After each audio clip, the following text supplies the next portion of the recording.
Hi friends, ಎಲ್ರಿಗೂ ನಮಸ್ಕಾರ. ಇವತ್ತು ನಾನು ಸ್ನೇಹಿತರ ಬಗ್ಗೆ ಒಂದು ಚಿಕ್ಕ ಕಥೆಯೊಂದಿಗೆ ಹೇಳಲಿಕ್ಕೆ ಇಷ್ಟಪಡ್ತೀವಿ. ನಿಮ್ಮ ಲೈಫಲ್ಲಿ ಈ ಥರ ಇದ್ದಾರೆ ಅಂತ ತಿಳಿಸಿ. ಮೊದಲಿಗೆ 3 ಥರ ಸ್ನೇಹಿತರು ಸಿಗ್ತಾರೆ. ಮೊದಲು ಉತ್ತಮ ಸ್ನೇಹಿತ, ಮಧ್ಯಮ ಸ್ನೇಹಿತ, ಅಧಮ ಸ್ನೇಹಿತ. ಮೊದಲಿಗೆ ಅಧಮ ಸ್ನೇಹಿತನ ಬಗ್ಗೆ ಹೇಳೋಣ. ಅವನೇನು ಮಾಡ್ತಾನೆ, ಮಾತು ಕೊಟ್ಬಿಡ್ತಾನೆ, ಆದರೆ ಆ ಮಾತಿಗೆ ಬದ್ಧವಾಗಿರಲ್ಲ. ಆಮೇಲೆ ಅವನು ನಾನು ಮಾತೇ ಕೊಟ್ಟಿಲ್ಲ ಅಂತ ಹೇಳ್ತಾನೆ. ಎರಡನೇದು ಮಧ್ಯಮ ಸ್ನೇಹಿತ. ಅವನು ನಮ್ಮ ಟ್ಯಾಲೆಂಟ್ ನೋಡಿ ನಮ್ಮ ಸ್ನೇಹ ಮಾಡ್ತಾನೆ. ಟ್ಯಾಲೆಂಟ್ ಇದ್ದರೆ ಅವನ ಅಧಿಕಾರ ಮತ್ತು ಸರ್ವಸ್ವವನ್ನು, ಅಂದರೆ ಅವನ ಸ್ನೇಹದ ಸರ್ವಸ್ವವನ್ನು ನೀಡ್ತಾನೆ. ಮೂರನೇದು ಉತ್ತಮ ಸ್ನೇಹಿತ. ಅವನು ಸ್ನೇಹಿತನ ಕಷ್ಟ ಕೇಳದೆ ಸಹಾಯ ಮಾಡುತ್ತಾನೆ. ಇಂತಹ 3 ಜನರ ಬಗ್ಗೆ ಮಹಾಭಾರತದ ಒಂದು ಚಿಕ್ಕ ಕಥೆಯೊಂದಿಗೆ ಹೇಳಲಿಕ್ಕೆ ಇಷ್ಟಪಡ್ತೀನಿ. ಮೊದಲಿಗೆ ಅಧಮ ಸ್ನೇಹಿತ. ದೃಪದ, ದ್ರೋಣ ಇಬ್ಬರು ಬಾಲ್ಯ ಸ್ನೇಹಿತರು. ಗುರುಕುಲದಲ್ಲಿ ವ್ಯಾಸಂಗ ಮಾಡ್ತಾ ಇರ್ತಾರೆ. ದೃಪದ ರಾಜನ ಮಗ, ಇವನು ಬ್ರಾಹ್ಮಣನ ಮಗ ದ್ರೋಣ. ಇವನು ಹೇಳ್ತಾನೆ, ನಾನು ರಾಜ ಆದಮೇಲೆ ನಿನಗೆ ನನ್ನ ರಾಜ್ಯದಲ್ಲಿ ಅರ್ಧ ರಾಜ್ಯ ಕೊಡ್ತೀನಿ, ಮತ್ತೆ ನಿನ್ನ ಮಂತ್ರಿ ಮಾಡ್ತೀನಿ, ಹಾಗೆ ಹೀಗೆ ಅಂತ ಇವನು ಎಲ್ಲ ಹೇಳ್ತಾನೆ. ಆಗುತ್ತೆ. ಕಾಲಾನಂತರದಲ್ಲಿ ದ್ರೋಣನಿಗೆ ತುಂಬ ಕಷ್ಟ ಬರುತ್ತೆ.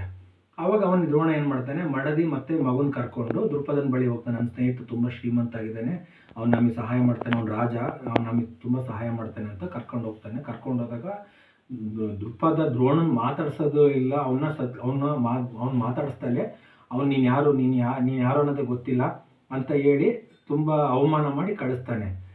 ಇದು ಅಧಮ ಸ್ನೇಹಿತನ ವ್ಯಕ್ತಿತ್ವ ಫ್ರೆಂಡ್ಸ್.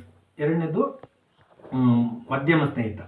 ಪಾಂಡವರು ಕೌರವರು ಶಸ್ತ್ರಕೌಶಲ್ಯ ನಡೀತಾ ಇರ್ತದೆ. ಆವಾಗ ಎಲ್ಲರೂ ಅರ್ಜುನನ್ನ ಮೀರಿಸತಕ್ಕಂಥ ಇನ್ನೊಬ್ಬ ಪರಾಕ್ರಮಿ ಯಾರು ಇಲ್ಲ ಈ ಭೂಮಂಡಲದಲ್ಲಿ ಇಲ್ಲ ಅಂತ ಪ್ರತಿಯೊಬ್ಬರು ಹೇಳುವಾಗ ಆವಾಗ ಕರ್ಣ ಎಂಟ್ರಿ ಆಗ್ತಾನೆ.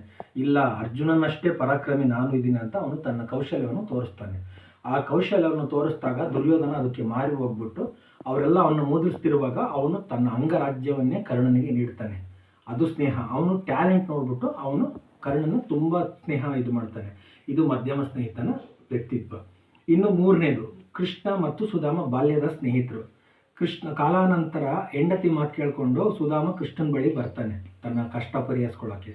ಕೃಷ್ಣ ರುಕ್ಮಿಣಿ ಸಹಿತನಾಗಿ ಅವನ ತುಂಬ ಸತ್ಕರಿಸಿ ಅವನ ಊಟೋಪಚಾರ ನೋಡಿ ಅವನ ಬಳಿ ಇದ್ದ ಅವಲಕ್ಕಿ 3 ಇಡಿ ಅವಲಕ್ಕಿ ತಗೊಂಡು ಅವನ್ನ ತುಂಬ ಎಲ್ಲ ಮಾತಾಡಿಸಿ ಅವನ ಬಾಲ್ಯದೆಲ್ಲ ನೆನಪಿಸ್ಕೊಂಡು ಹೋಗ್ಬೇಕಾದ್ರೆ ಸುಧಾಮ ಕೃಷ್ಣನ ಬಳಿ ಏನು ಕೇಳೋದಿಲ್ಲ. ಅಯ್ಯೋ, ಇಷ್ಟೆಲ್ಲ ಮಾಡಿದೆ ನನ್ನ ಸ್ನೇಹಿತನ ನಾನು ಏನು ಕೇಳೋದು ಅಂತಂದು ಸುಮ್ಮನೆ ಹೋಗ್ತಾ ಇರ್ತಾನೆ. ಅವನು ಹೋಗಿ ಊರಿಗೆ ತಲುಪೋದ್ರೊಳಗೆ ಅವನು ಆಗರ್ಭ ಶ್ರೀಮಂತ ಆಗಿರ್ತಾನೆ. ತಾನು ಏನು ಕೇಳಿದ್ರು ಕೃಷ್ಣ ಅವನಿಗೆ ಕೊಡ್ತಾನೆ.